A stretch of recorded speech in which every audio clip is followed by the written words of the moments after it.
तो राज्यपथ की शुरुआत करते हैं बड़ी खबर के साथ। बड़ी खबर उत्तराखंड से आ रही है। उत्तराखंड में मुख्यमंत्री पुष्कर सिंह धामी ने कई जगहों के नाम बदलने का फैसला लिया है। हरिद्वार, देहरादून, नैनीताल और उधम सिंह नगर जिले में 15 जगहों के नाम बदल दिए गए हैं। और कहां पर क्या नाम बदला है वो भी हम आपको बताते हैं। हरिद्वार जिले की बात करें तो यहां पर औरंगजेबपुर का नाम अब शिवाजी नगर होगा और चांदपुर का नाम अब ज्योतिबा फुले नगर रख दिया गया है। वहीं अगर हम देहरादून की बात करते हैं, राजधानी की, तो यहां पर मियां वाला अब रामजी वाला होगा और नैनीताल का नवाबी मार्ग अब अटल मार्ग के नाम से जाना जाएगा। तो औरंगजेबपुर जो है हरिद्वार का, वो शिवाजी नगर, चांदपुर अब ज्योतिबा फुले नगर के नाम से जाना जाएगा। वहीं नैनीताल जिले की बात करें तो नवाबी मार्ग अब अटल मार्ग के नाम से जाना जाएगा।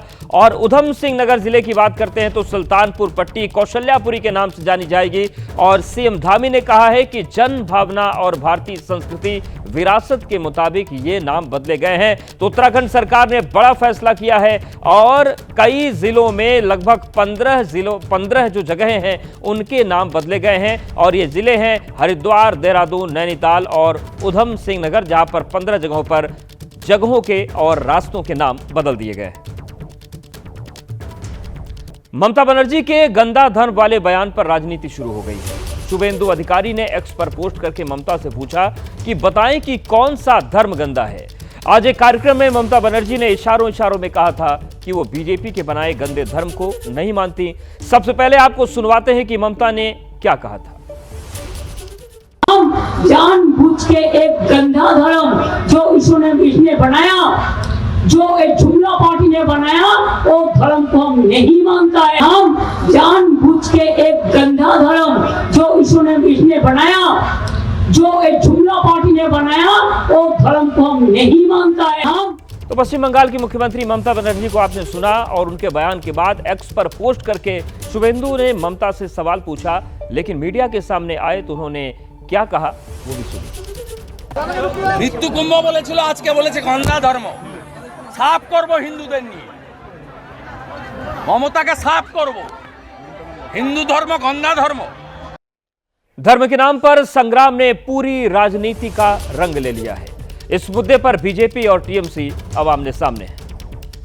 उनको वह मजहब पसंद है जिसमें अफजल गुरु पैदा होता है, वह मजहब पसंद है जिसमें हाफिज सईद पैदा होता है, वह मजहब पसंद है जिसमें उस्मा बिन लादेन पैदा होता है, जिसने पूरी दुनिया में को रक्त रंजित कर रखा है। उस मजहब से प्यार और जो विश्व बंधुत्व की बात करे उससे तकरार।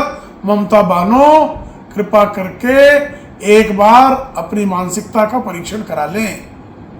ममता जी वो स्वामी विवेकानंद का हिंदू धर्म, हम सब लोग, ममता दीदी भी विश्वास करते हैं।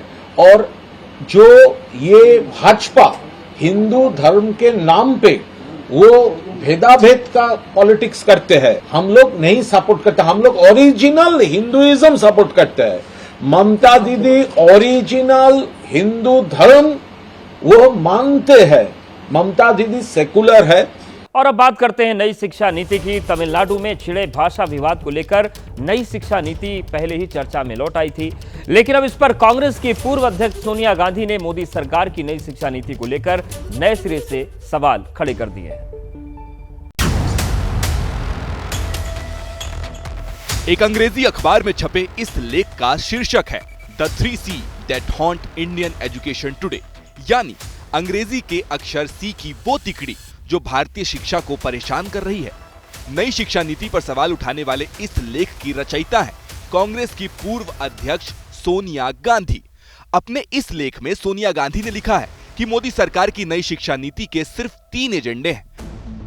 पहला, सत्ता का केंद्रीकरण, अंग्रेजी में जिसे सेंट्रलाइजेशन कहते हैं। दूसरा, शिक्षा में निवेश का व्यवसायीकरण, जिसे कमर्शियलाइजेशन कहा जाता है। और तीसरा, किताबों और संस्थानों का सांप्रदायिकरण, यानी कम्युनलाइजेशन।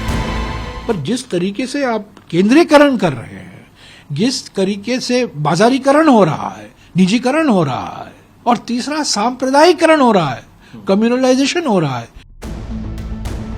अपने लेख में सोनिया गांधी आरोप लगाती हैं, कहती हैं, सरकार ने नीतियां लागू करने को लेकर राज्य सरकारों से सलाह नहीं ली। सितंबर 2019 के बाद से एक बार भी केंद्रीय शिक्षा सलाहकार बोर्ड की बैठक नहीं हुई।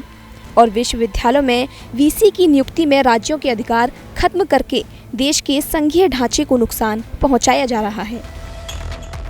किताबों के जरिए इतिहास बदलने और शिक्षण संस्थानों में आरएसएस से जुड़े लोगों की नियुक्ति करने की बात सोनिया ने लेख में लिखी है, लेकिन बीजेपी कह रही है कि सोनिया गांधी को खुद नहीं पता कि शिक्षा का व्यवसायीकरण और सांप्रदायिकरण खुद कांग्रेस की वोट बैंक पॉलिटिक्स का हिस्सा रहा है।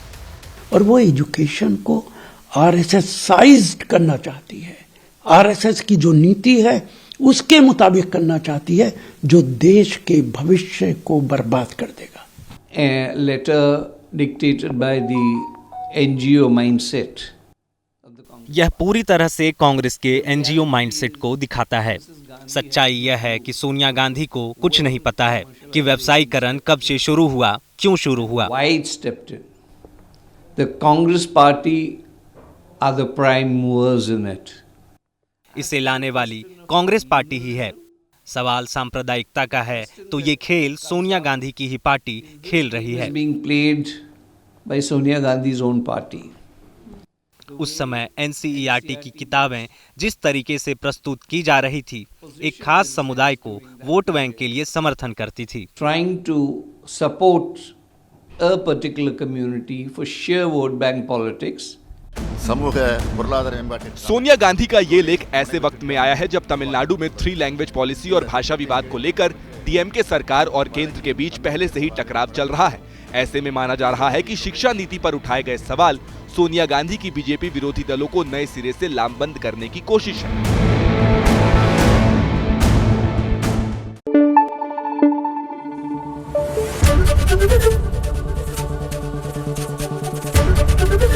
एबीपी न्यूज आपको रखे आगे।